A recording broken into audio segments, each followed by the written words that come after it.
Oseo, Cherokee, Nadaki, Southern District. Hello, friends. Just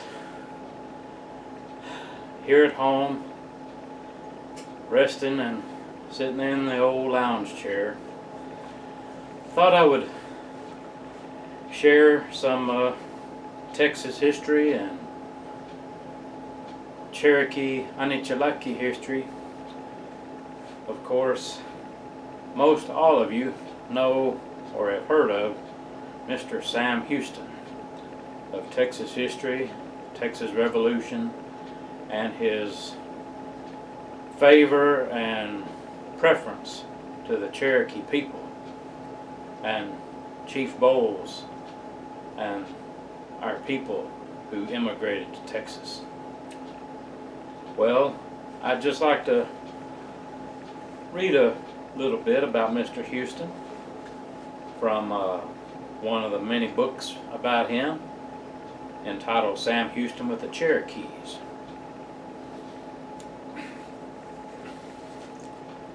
Chapter 17, Cherokee Emperor of Texas.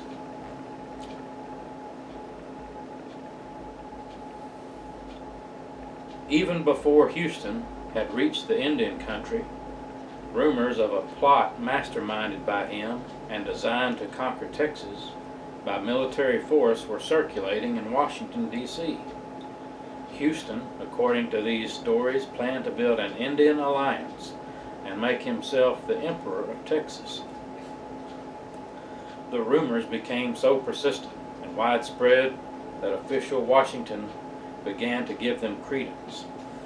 While their exact nature varied with the group in which they were circulating, the one common feature was that Houston planned an Indian federation, which would by military conquest make him the emperor of an independent nation south of the Red River in the country belonging to Mexico. The president was connected in these rumors with plans to revolutionize Texas with a Cherokee army by Adams and many other contemporaries who believed that President Andrew Jackson secretly encouraged a filibuster against Texas by the agency of Sam Houston, his friend and former protege.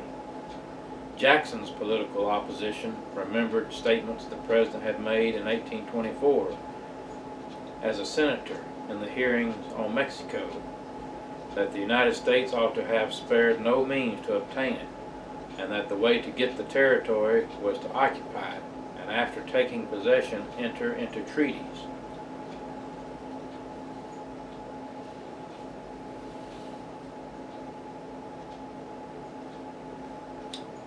In 1839, Dr. Robert Mayo published a book, Political Sketches of 8 Years in Washington, which developed his thesis of the conspiracy of General Houston to dismember the Mexican Dominion and the convenience of President Jackson to give it effect.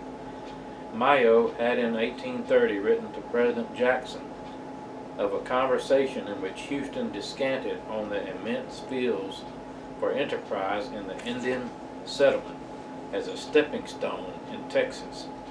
Later that same year, Mayo visited the White House to discuss these rumors with the president.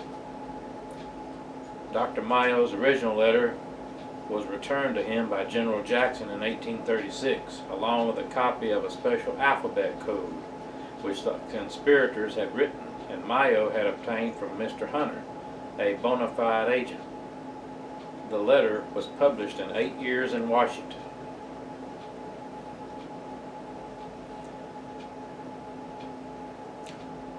To General Andrew Jackson, President of the United States. Sometime in the month of February last, shortly after General Samuel Houston arrived, I was introduced to him at Brown's Hotel. Our frequent interviews and his confidence in my serving his ends induced him to avow to me his plan. He descanted on the immense fields for enterprise in the Indian settlement beyond the Mississippi, and through that as a stepping stone in Texas.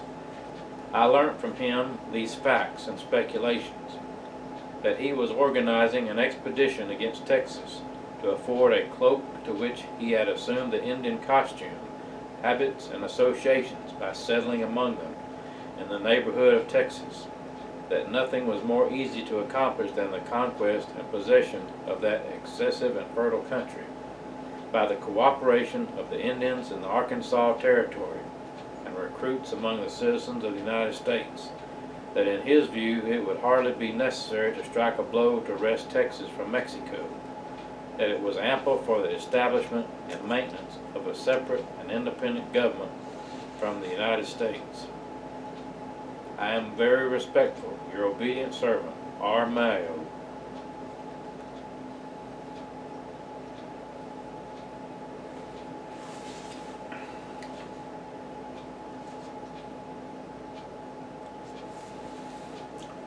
A little further down through the chapter, whether or not Jackson was involved in the schemes for Texas, he was certainly not ignorant of the maneuvering of General Houston or of the charges against him. In addition to the letter from Mayo, Jackson received letters from both friends and enemies, such as one from Duff Green, who forwarded a report written by Congressman Marble announcing that Houston had declared he would conquer Mexico or Texas and be worth $2 million in 2 years.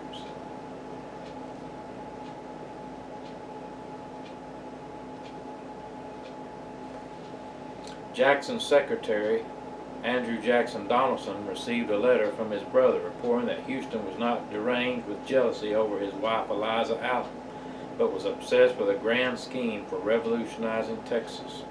Houston, Donaldson recalled, had told him that William Wharton went to Texas as his agent and would notify him when everything was properly arranged. Z.N. Morrell remembered a story told him by his friend McIntosh, a deacon of the Baptist Church in Nashville, that Houston confided in the deacon a plan to renew his contacts with the Cherokees, and with their aid and the assistance of his friends from Tennessee to establish a little two-horse republic, of which he would be the first president.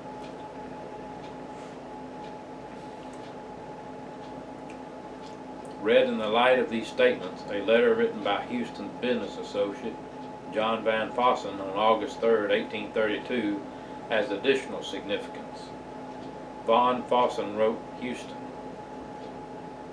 that I do not believe that the portion of country will long continue its allegiance to the Mexican government, and I would much rather see it detached through your agency, as the consequences could not fail to be highly favorable to your interest, than to learn that the object had been effected through any other means, or even to learn that it had become the property of the United States on the most favorable terms of purchase. Houston denied these rumors even before he had reached the Cherokee Nation, for the charges seemed so serious that he addressed himself to them in a letter written to President Jackson from Little Rock, Arkansas Territory.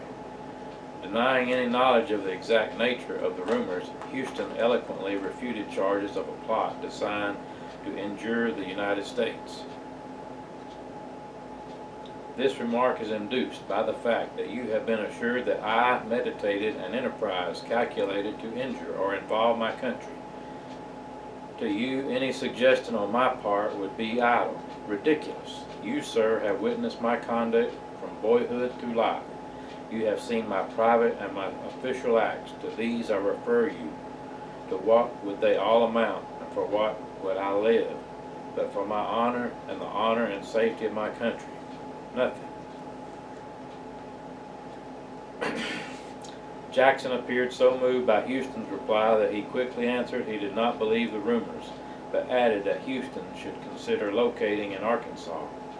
From Jackson's letter, it is obvious that he intended to continue watching in case the rumors were true. In concluding his letter, the President ridiculed the scheme in tones which suggested his purpose was more to discourage the scheme than to assure Houston of presidential confidence in his integrity.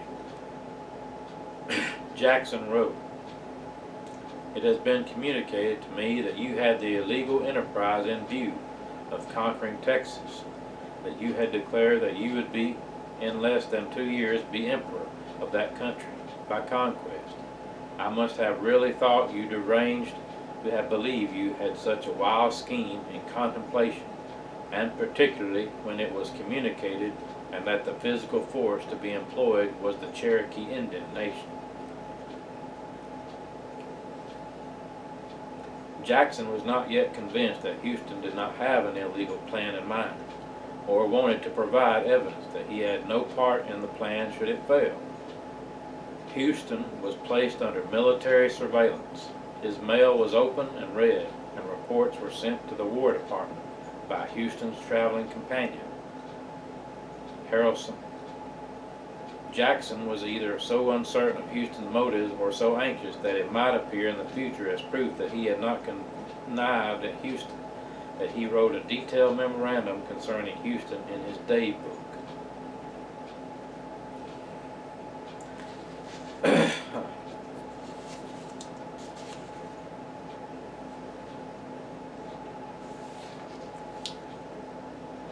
A letter from Andrew Jackson to William S. Fulton concerning Houston's Cherokee Empire created a whodunit problem in Washington in 1837. Jackson had written a letter to Fulton, Secretary of the Arkansas Territory, stating that there appeared to be no evidence of such a plot, but asking that Houston be kept under surveillance and that action be taken if necessary. Somehow, either by accident or by theft, the letter reached Mayo.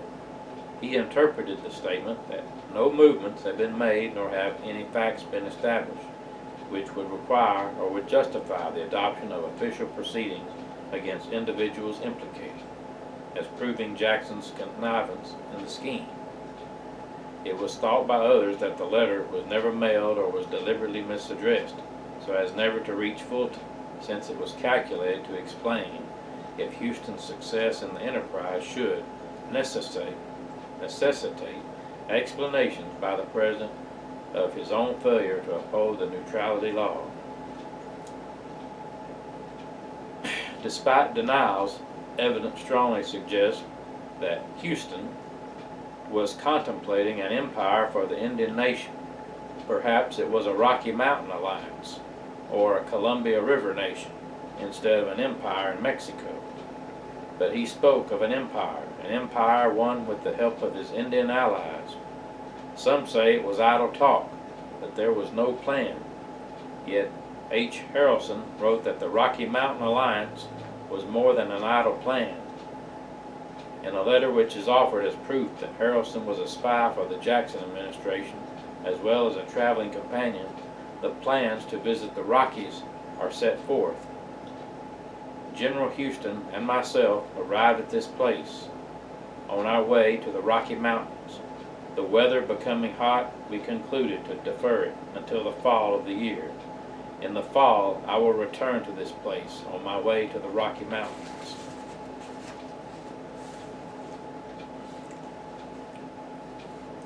Charles Nolan, who was in Little Rock at the time of Houston's arrival, noted that Governor Houston was already looking west and was not the least likely to remain an exile in the Indian nation. He wishes to go to the Rocky Mountains to visit that tract of country. He came with a rifle on his shoulder. General Jackson will certainly persuade him to come back from the woods. It is easy to dismiss Houston's interest in Texas during this period as only secondary to his major occupation as an agent for the Cherokees and for certain New York interests. But to claim that the current interest in Texas was a mere interlude in his Indian life ignores a number of facts bearing on his long association with the dream of a Texas empire. Houston is said to have conceived of the idea of locating the Cherokees in northern Mexico as early as 1818, when he became convinced that the Indians would never be free from white encroachment as long as they remained within the United States. The northern provinces of Mexico seemed to Houston the most logical place for the Cherokees to establish their nation. When one of the chiefs of the Cherokees, known as Bowles, or the Bowl, became dissatisfied with his life at his new home located in the United States territory, north of the Red River, he called upon Houston to assist him in obtaining a patent of land from the Mexican government. Thus, it is asserted that in 1818, with the assistance of Sam Houston, the Cherokees obtained a tract of land approximately 30 by 60 miles in an area north of Nacogdoches, Texas, within the area owned by Mexico. Houston's personal interest in Texas is recorded as early as 1822, when he joined a group in applying for grants of land in Texas. These applications, which required a guarantee of willingness to develop and colonize their patents, are clear evidence of Houston's early speculation in the growth of Texas. The birth of Houston's active interest in planning for Texas came in 1829, the year of the beginning of his exile. Texas seems to have been his only topic of conversation during his early months with the Cherokee, since throughout most of the year, no matter in what company he found himself, Sam Houston invariably brought up the subject of Texas as an independent country, with himself at the head of it as king, emperor, or president. Houston is said to have put on the Indian dress clothes that he might shelter himself, and to have become a Cherokee citizen to provide the plea of being a foreigner and not amenable to the laws of the United States in dealing with Mexico. His efforts at building peace among the western tribes have been interpreted as a part of a plan for an Indian army united to fight in Texas.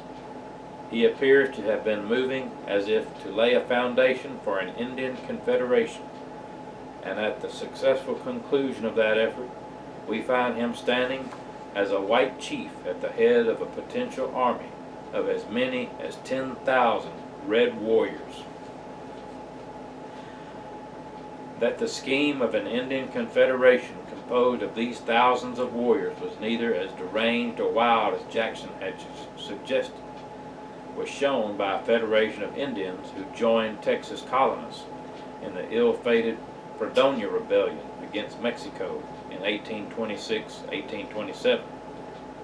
From the best information, 23 tribes, to assist with the revolution, had united in one political body, of which the Cherokees, with whom the Republic of Fredonia entered treaties in December of 1826, were the largest.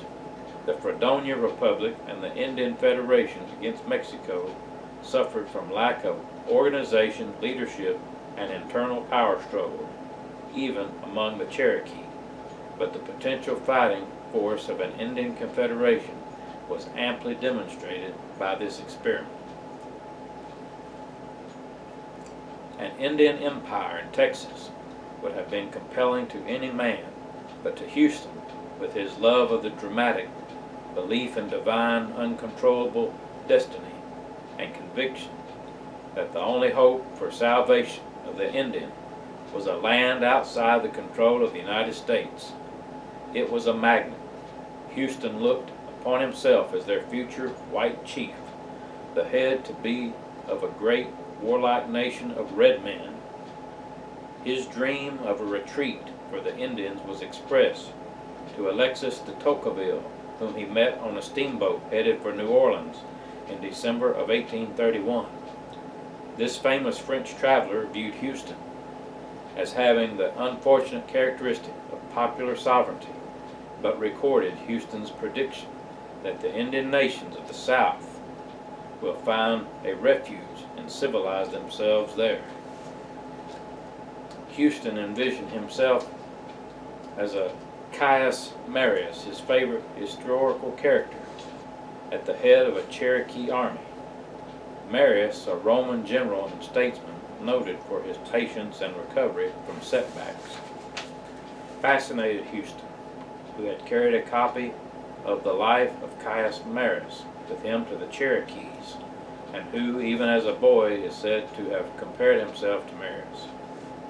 When drunk, Houston quoted Marius, and on the boat coming to the Indian country declared himself to be an American Marius.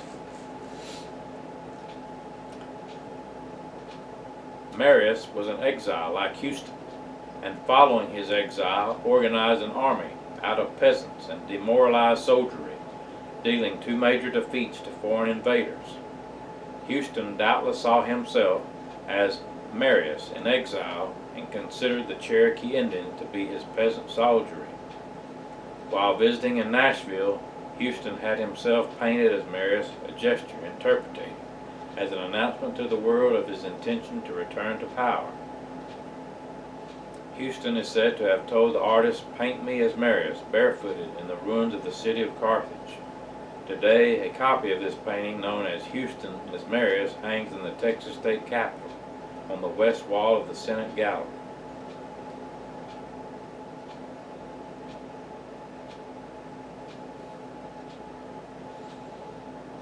There is more than mere speculation of Houston's plan for the Cherokee Indian. His intention to use the Indians, if needed, as a military force in Texas is recorded in his own correspondence.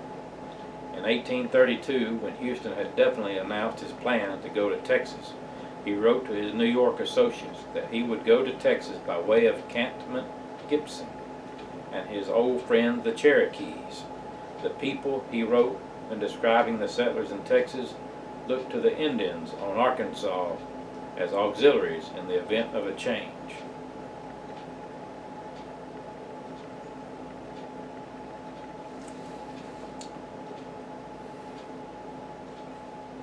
Proof of Houston's dependence upon his Indian friends is seen as the names of his associates in the days of Cantonment Gibson, his Indian trading activities, and his Indian social life appear in early Texas history. Houston's interest in locating the Cherokees in Texas is too well known to be questioned. Even the most conservative commentators have observed that Samuel Houston himself was using his friendship with the Creeks and Cherokee to enlist them on the side of Texas in her contest with Mexico. In fact, his relationship with the Cherokees was so notorious that they were known in Texas as Houston's pet Indians, and along with the Creeks and Choctaws were encouraged to actively participate in the struggles with Mexico. This is an interesting contrast with the Alabama Coshada tribes of southeastern Texas, whom Houston encouraged to remain outside the struggle, explaining that by their not taking sides, the winner of the war, whether Texan or Mexican, would have no grievance against the red man. Ironically, one of Houston's lieutenants in raising an Indian army was Hugh Love, who had been an agent and Indian trader among the Cherokees and Creeks from 1828 to 1832, when he operated a trading post at the Three Forks settlement under a license issued by Major George Vashon. Serious accusations were made between Love and Houston in the Talantusky series in the Arkansas Gazette, but in 1836, Houston detached Colonel Hugh Love to Nacogdoches for the purpose of raising an auxiliary corps to the main army, 300 or more Indians of the Cherokee, Delaware, Shawnee, Kickapoo, and any other friendly tribes. If the Indians agreed to serve 6 months, Love was authorized by Houston to pay them $7,000 to be equally divided among the individuals engaged, and to offer 1/2 of all property taken by them. Houston regarded this Indian brigade as the most efficient auxiliary corps to the main army that can be raised. Another longtime associate of Houston's, Benjamin Hawkins, who was an educated, mixed-blood Creek, who was married to a half-breed and who had been associated with Houston in his trading post at the Wigwam Neosho, came to Texas. Hawkins had speculated with Houston in gold mining in the ill-fated attempts to secure Indian ration contracts and in several other schemes. At Houston's invitation, Hawkins brought the Creek chieftain, Opethelayahola, to Texas, and induced him to enter into negotiations for the purchase of a large tract of land north of Nacogdoches, for which a preliminary payment of over $20,000 was made by the Creeks. The Creeks owed a balance of $80,000 on the purchase. Houston's purpose in bringing 5,000 Creeks to Texas through Hawkins' work is clearly outlined in a letter to Andrew Jackson. During the last spring, two men, one Archibald Hotchkiss and Benjamin Hawkins, a quarter Creek Indian, made a contract with Opethelayahola and other chiefs of the Creek Nation, who were at this place to procure for them a grant of land, which had been made by the Mexican government, in consideration of which the Indians were to pay to them the sum of $100,000. An arrangement was made by which they actually received from the Indians at New Orleans the sum of $20,000. Since then, they have returned to Texas, and Hawkins has recently left this country for the United States with the avowed and manifest intention of introducing into Texas not less than 5,000 Creeks, so soon as it will be possible for them to reach here, the residue of the nation to join them as soon as they can remove to this country. Of those who came to Texas, the individual most closely associated with Houston's days among the Cherokees was Lieutenant Peter Harper. Harper was a partner of Houston at the Wigwam Neosho with his father-in-law, James Rogers, who supplied trade goods, while Harper himself assisted in the operations of the Wigwam. Harper was a soldier at San Jacinto, was discharged as second lieutenant on April 27, 1836, and in 1838 received a headright of land from the Nacogdoches County Board of Land Commission. Harper was Houston's chief agent in enlisting the support of the Indians. The plans of conquest in contemplation by Sam Houston in Texas undoubtedly had in mind the use of certain of his Indian friends among the Cherokee and Creeks. Through Lieutenant Peter Harper, he undertook to get in touch with the Indian chiefs to the north. Houston sent Harper, accompanied by Kendall Lewis, who had also been in the cantonment Gibson area, to Opethelayahola with a letter which Houston knew would reach the Indian agents in the United States. The reaction to this letter was immediately and violent. The Cherokees and Creeks appeared anxious for war against the Mexican government, and the situation so alarmed William Armstrong, the acting superintendent of Indian Affairs for Arkansas, that he wrote to the Commissioner of Indian Affairs, "The Creeks, as well as the Cherokee, have a great disposition to engage in the contest between the Texans and the Mexicans, and there are those among them, more especially the Cherokee, who are secretly encouraging such a design." Armstrong felt that legal action should be brought against Houston and Harper, but was restrained by order of the War Department from taking any action or making any interference against the plotting in Mexico. Nonetheless, he requested that Samuel Hall, the United States District Attorney for Arkansas, consider the violation of the Intercourse Acts.